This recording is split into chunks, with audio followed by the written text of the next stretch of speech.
இருக்குல்ல, come fall in love again. அது மாதிரி அது வந்து இங்கிலாண்டுலேயும் யூரோப்லேயும் ஐரோப்பாலேயும் எடுத்திருக்காங்க. இந்த கிளைமேட் சூப்பராக இருக்குது. ஜஸ்ட் நீங்கள் கிளைமேட்டை என்ஜாய் பண்ணுங்கள். இங்கே வரத்துக்கு முயற்சி செய்யுங்க. லீகலாக எப்படி இங்கே வரலாம், என்ன அதுக்கு நம்ம தயார்படுத்திக்கணும் அப்படிங்கிற அந்த விஷயங்களில் வந்து ஃபோக்கஸ் பண்ணுங்கள். அவசியம் வந்து வர வேண்டிய ஒரு இடம். இந்த மாதிரி கிளைமேட் பிடிச்சவங்களுக்கு, இல்லைப்பா எனக்கு வெயில் தான் வேணும், நம்ம ஊர் கிளைமேட் மாதிரி இருக்கணும் அப்படின்னா இது சரியாக வராது.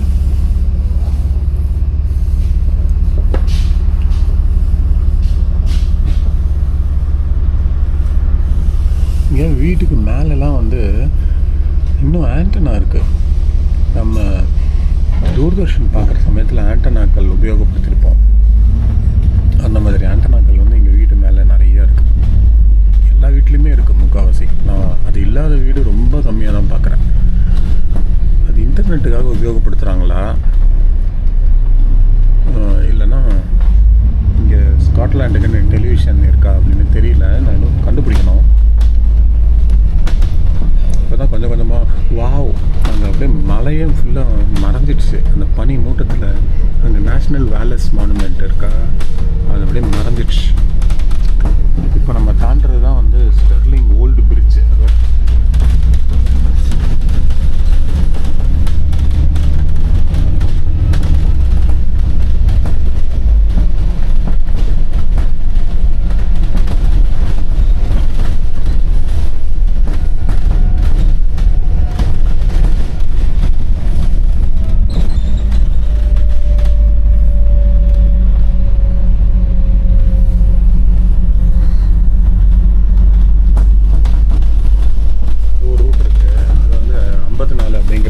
பேருந்து அப்படி போகும். என்னுடைய பேருந்து வந்து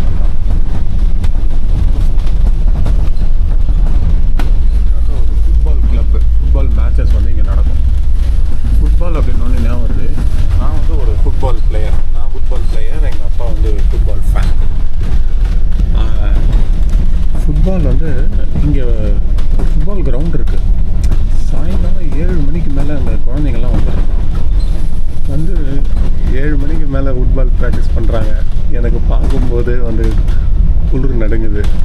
ஆனால் அவங்க வந்து ஃபுட்பால் காஸ்டியூம் போட்டுக்கிட்டு 7 மணிலேருந்து 8-8:30 வரைக்கும் இருப்பாங்கன்னு நினைக்கிறேன். அந்த கிரவுண்டில் ஜில்லுன்னு இருக்கிற கிரவுண்டில் வந்து ப்ராக்டிஸ் பண்ணுறாங்களா. அவங்களுக்கு பழக்கம் அவ்வளோ இருக்குது. நம்மளுக்கு தான் பார்த்தோன்னே குளிர் நடுங்குது. எனக்கும் இன்னும் கொஞ்சம் மாதம் ஆச்சுன்னா பழகிதுன்னு நினைக்கிறேன். முன்னாடிக்கு இப்போ பரவாயில்ல. முன்னாடிக்கு தெர்மல்ஸ் போட்டுகிட்டே தான் சுற்றுவேன். இப்போல்லாம் ஓரளவு கேப்பே அந்த அளவுக்கு போடுறதில்ல. வ்ளாக்ஸில் பார்த்துருப்பீங்களே, நிறையா வீடியோவில் கேப்பு கட்டிடுவேன். அமேசிங் அந்த இயற்கையுடைய அழகை பாருங்கள்.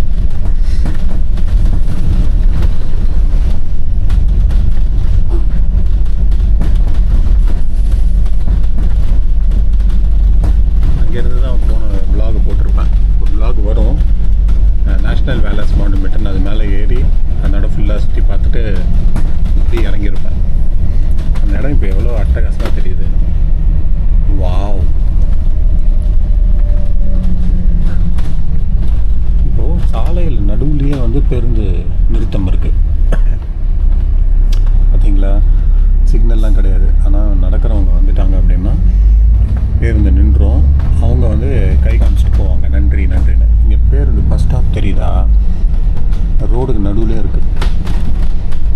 இங்கே யாராவது நின்னாங்க அப்படின்னா, இந்த பேருந்து இங்கே நின்றுடுச்சு அப்படின்னா ஓவர்டேக் பண்ணி தான் போகணும், இல்லைனா பின்னாடி நிற்கணும். அந்த மாதிரி குறுகின ரோடு. ஒருத்தர் வரலாம், ஒருத்தர் போகலாம். அதுலேயே வந்து பஸ் ஸ்டாப் போட்டாங்க. அவ்வளோதான். இந்த சின்ன இட வசதியில் என்ன பண்ண முடியுமோ அதுதான் பண்ணியிருக்காங்க. இந்த ரவுண்டானா பற்றி இன்னொரு வீடியோ போடுறேன். ரவுண்டானாவுடைய ஒரு பேசிக் எட்டிக்கெட், அதாவது நாகரீகம், ரவுண்ட் அபவுட்டோடைய ஒரு நாகரீகம் இருக்குது. இது வந்து சொல்லாமலே பின்பற்றுறாங்க. ஏன் வண்டி இவ்வளோ ஸ்லோவாக போகுது? இது வந்து யாரும் சொல்கிறதில்ல. சிக்னல் கிடையாது, ஆனால் அவங்களுடைய ஓட்டுநர் இதில் பாலிசி அதில் வந்து இருக்கும் போல இருக்குது. அதனால் எல்லாருமே அந்த ரவுண்ட் அபவுட்டில் அதை அழகாக ஃபாலோ பண்ணுறாங்களா, பின்பற்றுறாங்களா, நல்லா இருக்குது பார்க்குறதுக்கு. இப்போ பேருந்துலேருந்து கீழே இறங்குறதுக்கு பேருந்துக்குள்ளே ஒரு பொத்தான் இருக்குது. அந்த பொத்தானை அழுத்திட்டோம் அப்படின்னா பேருந்துலேருந்து நம்மளுடைய ஓட்டுநருக்கு வந்து தகவல் போயிடும், நான் இறங்க போகிறேன் அடுத்த நிறுத்தத்தில் அப்படின்னா. அது ஒரு வந்து அதுக்கு தகுந்த மாதிரி வண்டியை வந்து இது பண்ணிவிடுவார், வண்டியின் வேகத்தை வந்து கம்மி பண்ணிவிடுவார். ஆனால் பேருந்து நிறுத்தத்தில் ஒருத்தர் நிற்கிறாரு, அவர் பேருந்தில் ஏறணும் அப்படின்னா இன்னும் வந்து இங்கே தான் கை தான் காட்டுறாங்க. நான் நினச்சேன் நம்ம இங்கே கை காட்டுனா என்ன நினைப்பாங்களோ அப்படின்னு. நாங்கள் இங்கே இருக்கிற மக்களே வந்து கை தான் காட்டுறாங்க, கை காமிச்சுலாம் வண்டியில் நிறுத்துறாங்க. ரொம்ப ரேராக தான் பார்க்குறேன், ரொம்ப எளிதாக தான் பார்க்குறேன். ஆனால் அங்கே ஒரு பொத்தான் இருந்தால் நல்லாயிருக்கும். இப்போ எந்த பேருந்து நான் போகணுமோ அந்த பேருந்து வந்து இதெல்லாமே வயல், இங்கே வந்து மாடுகள் மேயிற இடம். இங்கே பக்கத்துலேயே வந்து ஒரு இது இருக்குது, ஃபார்ம் இருக்குது. இது நம்ம டைரி ப்ராடக்ட் சொல்லுவோம்ல, பால் பண்ணை, அது இருக்குது. நான் சார் என்ன சொல்லியிருந்தேன், அந்த மாதிரி பஸ் ஸ்டாப்லேயுமே ஒரு பொத்தான் இருந்ததுன்னு வச்சுக்கோங்க. அதை அழுத்திட்டோம் அப்படின்னா அந்த ஓட்டுநருக்கு நம்ம சிக்னல் கொடுத்துருவோம், நான் வந்து இந்த வண்டியில் இப்போ போகிறேன், இந்த வண்டி நிறுத்துங்க அப்படின்னு. எந்த வண்டியோ அந்த வண்டி நம்பர் அழுத்திட்டோன்னா மேலே லைட் எரிக்கணும். அப்படி இருந்ததுன்னா பேருந்து ஓட்டுநர் வந்து சுலபமாக இருக்கும், எந்த பேருந்து நிறுத்தத்தில் மக்கள் ஏற போகிறாங்க அப்படின்னு. இப்போ என்ன பண்ணுறாங்கன்னா மக்கள் இல்லை, அதாவது ஒரு பேருந்து நிறுத்தத்தில் மக்கள் இல்லை. இப்போ இந்த பேருந்து நிறுத்தம் இங்கே மக்கள் இல்லை, ஆனால் இங்கே இறங்க போகிறாங்க. எப்படி யாரோ வந்து பொத்தானை அழுத்திட்டாங்க இங்கே, அதனால் பஸ் ஸ்டாப்பிங்னு வருது, அதனால் நிறுத்துறாரு. இதுவே இங்கே யாருமே இதை அழுத்தாமல் இருந்திருந்தாங்கன்னு வச்சுக்கோமே, இந்த லைட்டே எரியாமல் இருந்திருந்ததுன்னா இவர் வந்து இங்கே நிறுத்த மாட்டார். நிறுத்தாமல் அவர் பாட்டுக்கு அடுத்த ஸ்டாப்புக்கு அடுத்த பேருந்து நிறுத்தத்துக்கு போயிடுவார். நான் மட்டும்தான் இருக்கேன் போல இருக்குது பேருந்தில். அதாவது என் கூட 2 பேர் ஏறினாங்க, அவங்க இறங்கிட்டாங்க. இவர் நடுவில் இருக்கார், இவரும் இறங்கிட்டார். ஆனால் இது ரீடிங் வீக்னால இப்போ வந்து விடுமுறை, ஒரு வாரம் விடுமுறை, இப்போ யாருமே வெளில வர மாட்டாங்க.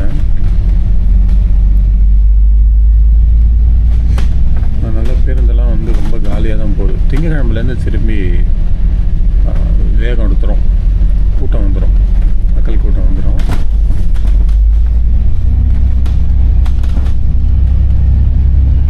எதனால் வந்து நான் சொல்ல இந்த ஃபுட்பால் கிரவுண்ட் இது தான். எதனால் இந்த ஸ்போர்ட்ஸுக்கு, விளையாட்டுக்கு வந்து இவ்வளோ முக்கியத்துவம் கொடுக்குறாங்கன்னா, இங்கே வந்து இது வந்து ஒலிம்பிக் ஸ்விம்மிங் பூல். இங்கே ஒலிம்பிக்கு கலந்து கொண்டு நிறைய பேர் வந்து இது ஜெயிச்சிருக்காங்க. என்ன ஜெயிச்சிருக்காங்க? மெடல்கள் வந்து ஜெயிச்சிருக்காங்க, பதக்கங்கள் ஜெயிச்சிருக்காங்க. அதனால் இவங்க வந்து நிறையா விளையாட்டுக்கு வந்து ரொம்ப முக்கியத்துவம் கொடுத்து ஊக்குவிக்கிறாங்க. நிறைய பேர் எல்லா விளையாட்டுமே இருக்குங்க. கோல்ஃபோட எப்பவுமே ஆரம்பமே இங்கே தானே, அதெல்லாம் கவர் பண்ணுறான். இன்னொரு நாள் சில கோல்ஃப் கிளப்புக்கெல்லாம் போகணும், அதெல்லாம் போய் அப்புறமா பார்ப்போம். எல்லாம் இதில் வச்சுருக்கேன், பக்கெட் லிஸ்ட்டில் வச்சுருக்கேன், பார்ப்போம். அதனால் இங்கே வந்து விளையாட்டுக்கு ரொம்ப முக்கியத்துவம் கொடுத்து அவங்க பண்ணுறாங்க. நானும் ஒரு நாள் போனேன் ஸ்விம்மிங்கு, அதுக்கப்புறம் அந்த மெம்பர்ஷிப்பை கேன்சல் பண்ணிட்டேன். என்னுடைய இருக்கிற இடத்துல இருந்து இங்கே வரத்துக்கு டைம் ஆகுது, ஒரு சோம்பேறித்தனம் வந்துடுது. சரி நம்ம நடக்கிறதே நமக்கு வந்து உடற்பயிற்சி தானே அப்படின்னு. இந்த கார் சூப்பராக இருக்குது, இது என்ன கார்னு எதாவது தெரிஞ்சால் சொல்லுங்கள். அடிக்கடி இந்த கார் பார்க்குறேன், பீல ஆரம்பிக்குது இந்த காரு, போர்ஷ் நினைக்கிறேன். வந்து விட்டது பல்கலைக்கழகம். இது வந்து என்னுடைய 3வது டிகிரி. நான் யூஜி 1 முடிச்சுட்டு இன்னொரு மாஸ்டர்ஸ் இந்தியாவிலே படித்தேன். இந்தியாவிலே இன்னொரு மாஸ்டர்ஸ் படிச்சுட்டு இது வந்து 3வது. சரி, பஸ் வந்துருச்சு, இறங்கணும்.